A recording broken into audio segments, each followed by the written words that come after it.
यहाँ पे अभी मार हुआ है केदारनाथ के अंदर। अरे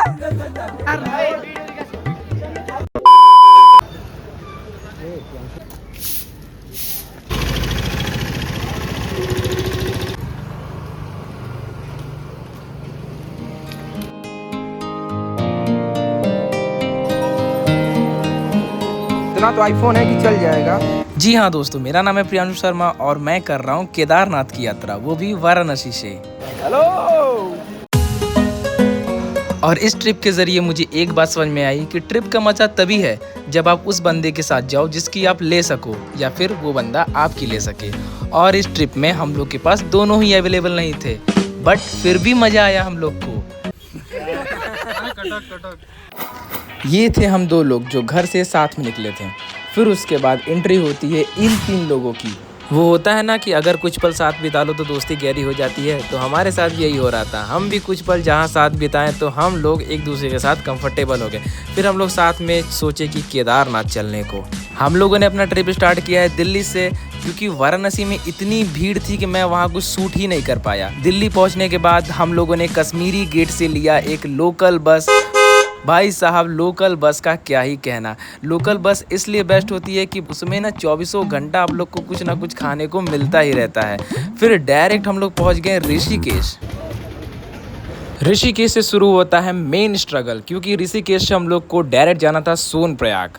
दोस्तों हम लोग निकल चुके हैं अब, वो भी सवारी भरने नहीं, सोनप्रयाग के लिए। मतलब सवारी नहीं मिल रही यहाँ पे। भाई साहब मौसम देखो, मौसम क्या खतरनाक मौसम पीछे का। वो बाप रे बाप, खतरनाक एकदम मौसम जिसको बोला जाता है ना, वो एक पल में चेंज हो गया। मतलब कि देखते देखते धूप था और तुरंत मौसम बदला, तुरंत एकदम पूरा धुंधला धुंधला हो चुका है चारों तरफ। तो यहाँ टैक्सी में बैठ चुके हैं।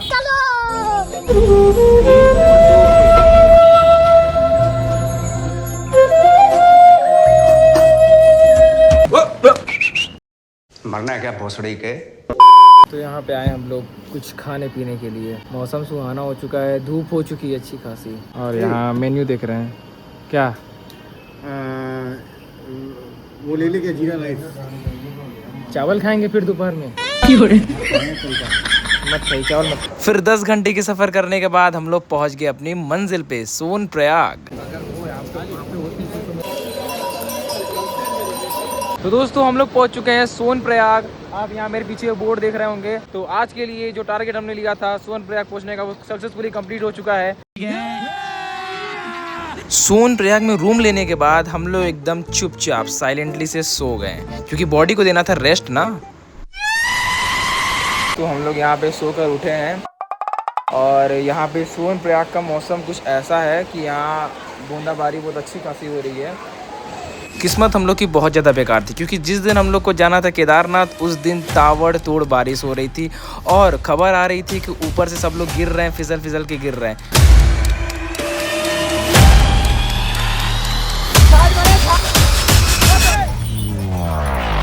लेकिन फिर भी हम लोगों ने बाबा का नाम लिया और रेडी होके निकल गए सोनप्रयाग से केदारनाथ की तरफ। हाँ दोस्तों देख सकते हैं हम लोग का हुलिया जादू बन चुके हैं, जादू। यहाँ पे हम लोग को बैग छोड़ना है, क्योंकि उतना ऊपर बैग लेकर हम लोग चढ़ नहीं पाएंगे ना। देख सकते हैं मौसम ठंडा ठंडा है, बारिश हल्की हल्की हो रही है। और हाँ, कहाँ रखेंगे? बैग रखना सबसे बड़ा वाला मुसीबत का काम है। यहाँ पे पर बैग का 100 रुपये कॉस्ट है। आप लोग कितने दिन में भी आए, 4 दिन 5 दिन कितने दिन में भी आए, आप लोग का बैग सुरक्षित रहेगा। इधर ही था भैया। यहाँ पे ये बस स्टैंड है। यहाँ से सोनप्रयाग से निकलते हम लोग गौरीकुंड के लिए, और यहाँ बहुत ही धक्का मुक्की है। क्या हम लोग को जगह मिलेगा यहाँ पे? पेल दिया जगह।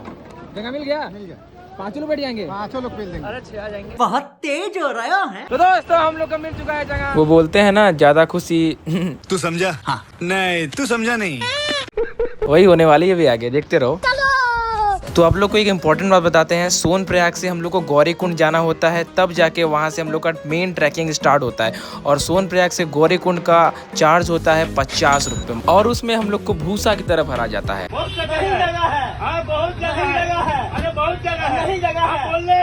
तो दोस्तों हम लोग की ट्रैकिंग हो चुकी है शुरू। हम लोग अभी स्वस्थ हैं एकदम और एनर्जेटिक हैं, आगे बढ़ने के लिए तैयार हैं, बाबा के पास जाने के लिए एकदम रेडी हो चुके हैं। तो चलिए देखते हैं बाबा किस हालत में हम लोग से मिलते हैं।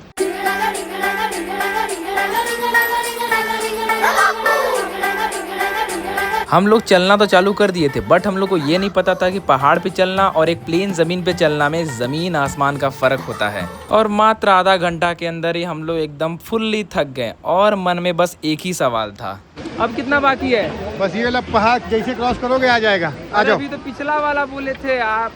बस ये सुनने के बाद समझ में आ गया कि ये ट्रैकिंग ईजी नहीं होने वाली है जितना हम लोगों ने सोचा था। और फिर पल पल में मौसम भी चेंज हो रहा था, फिर भी हम लोग रुके नहीं, उन सब का सामना करते हुए निकल गए अपनी मंजिल की ओर। तो यहाँ पे एक चीज़ बढ़िया हुई है कि घोड़े से हम लोग ज़्यादा परेशानी हो रही थी, तो यहाँ पे मार्ग को स्प्लिट कर दिया गया। यहाँ पे देख सकते हैं, यहाँ पे जो डिवाइजन देख रहे हैं, एक साथ यात्री चल रहे हैं इधर, और ये जो नीचे जा रही रास्ता ना, इस पे घोड़े चलेंगे, बड़ी कुछ ही देर दूर के लिए है। और यहाँ पे घोड़े नहीं दिख रहे हैं हम लोग को। और सबसे ज़्यादा खतरा तो उन्हीं लोग का है कि मतलब कि हम लोग यात्री चल रहे हैं और वहीं से आके पीछे धक धक ढकेल दे रहे हैं। यहाँ पे किसी चीज़ से ज़्यादा परेशानी हुई तो वो थी घोड़ों से, क्योंकि भाई साहब वो यात्री देख नहीं रहे, डायरेक्ट ढकेल दे रहे हैं। हुर्र, पहले वो लोग जाएंगे, हम लोग गए भाड़ में भाई साहब। अब पहाड़ों पे गए तो पहाड़ का पानी पीना ज़रूरी है, ठीक है। फिर सब कुछ एंजॉय लेते लेते हम लोग धड़ धड़ धड़ धड़ धड़ धड़ चढ़ते गए और हो गया सुबह से हम लोग को रात। अभी हो चुकी है यहाँ पे केदारनाथ पे पूरी रात। अभी भी चल रहे हैं क्योंकि अभी हम लोग कंप्लीट नहीं हुआ है। यहाँ पे काफ़ी सारे लोग उतर रहे हैं, चढ़ रहे हैं, और बारिश भी हो रही है, फिर बंद हो रही है, फिर बारिश हो रही है। मौसम में कोई ठिकाना नहीं है, कब पलट जा रही है कुछ समझ नहीं आ रहा है। अभी रात के बज रहे हैं 12 और हमने चढ़ाई शुरू की थी 10 बजे से, और ब्रेक लेते लेते हम लोग को अप्रॉक्सीमेट 12 घंटा के ऊपर हो चुका है। यहाँ पे देख सकते हैं आप लोग पैरों की हालत, जो कि मेरे पैर में चोट लगा है, इस कारण हम चप्पल पहन के आए हैं। और ये रहा मेरा साथी, इसको लेके हम लोगों ने पूरा चढ़ाई किया है। भाई सच बताऊं, केदारनाथ पे तो डंडे का बहुत साथ है, अगर डंडा ना रहे ना तो इंसान पस्त हो जाएगा बीच में। वो डायलॉग है ना, हाथी मेरा साथी, लेकिन यहाँ कहानी थोड़ी अलग है, यहाँ लाठी मेरा साथी है। यहाँ का रूट देखने के बाद एक बात पता चलती है कि ये इंसानों के लिए रूट नहीं है, बस घोड़ों के लिए रूट है। और जब चलते चलते हम लोग थक गए तो फिर से मेरे मन में वही सवाल आया, ए भैया, सुबह से रात हो गई यार, लेकिन अभी तक नहीं पहुंच पाए केदारनाथ। अभी कितना बाकी है?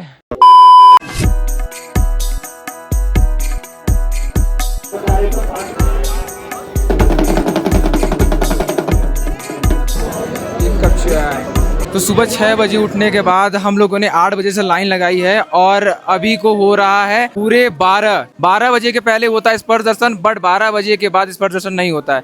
डिप्रेशन में रहता हूँ हमेशा, अब भी मैं डिप्रेशन में हूँ। तो आप कितने बजे लाइन लगाए हैं? 8 बजे से। 8 बजे से अभी तक स्पर्श दर्शन नहीं हो पाया है।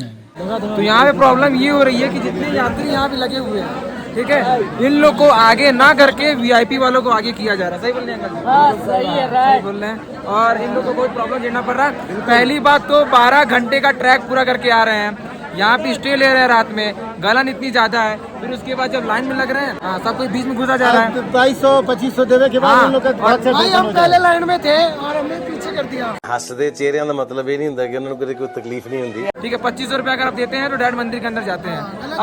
अब अगर गरीब इंसान है दर्शन करने आ रहा है तो वो कैसे दर्शन करेगा? एक नंबर गवर्नमेंट से आप लोग बोलिए इसके थोड़ा सा स्ट्रिक्ट एक्शन लें। पहले जो पैदल आए लोग उनको दर्शन देना चाहिए, हाँ, क्योंकि 12-12 घंटे चला है लोग अभी। कल क्या है वो भाई?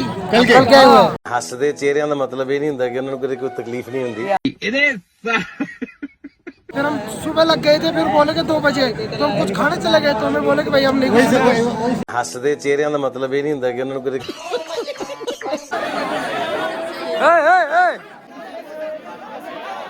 यहाँ पे अभी मार हुआ है केदारनाथ के अंदर, और टॉपिक इतना था कि लाइन में सब घुस रहे थे बस, और कुछ नहीं। ये देखिए हम लोग भी इलीगली घुसे हैं।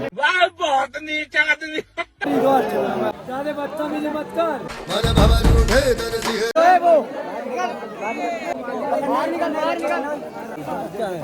झगड़े की बात क्या है? झगड़े की बता क्या बात है? तांडव करना भी जानते। अरे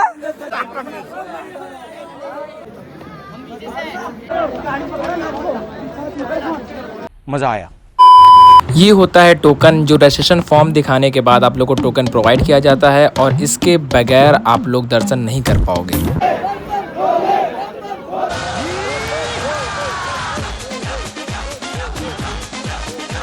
और फिर सारी भीड़ों का सामना करने के बाद हम लोग को मिल चुका दर्शन।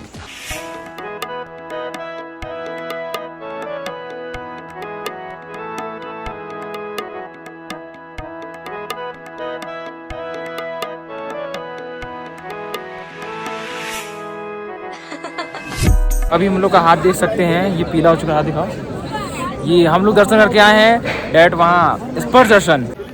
ये एक ऐसी लड़की है जो अपने घर से अकेली ट्रैवलर है। ये बताओ, घर से जब निकली तो डर नहीं लगा तुमको? नहीं। क्यों? जो डर गया समझो मर गया। बस सोलो ट्रैवल का एक्सपीरियंस लेना था। और घर वाले जाने दिए आराम से? इससे पहले कभी नहीं ट्रैवल की? सोलो नहीं की। सोलो नहीं की थी, यहाँ ट्रैवल की थी मतलब ऐसे हर जगह। तो दोस्तों अभी हम लोग का हो चुका है जूता चोरी। ये पैर खाली, इसका पैर खाली। अब हम लोग को चलना है कूड़ा बीनने। जो हम लोग का जूता है ना, उसको कूड़े में फेंक दिया गया है। अब हम लोग को ढूंढना है। ये रहा, अब मिलना चालू होगा हम लोग का जूता। इतने सारे जूते में सिलेक्शन करना है कि हम लोग का कौन सा है। तो दर्शन हो गया, जूता भी मिल गया और फिर बाबा को बाय बाय बोल के हम लोग निकल गए अपने घर।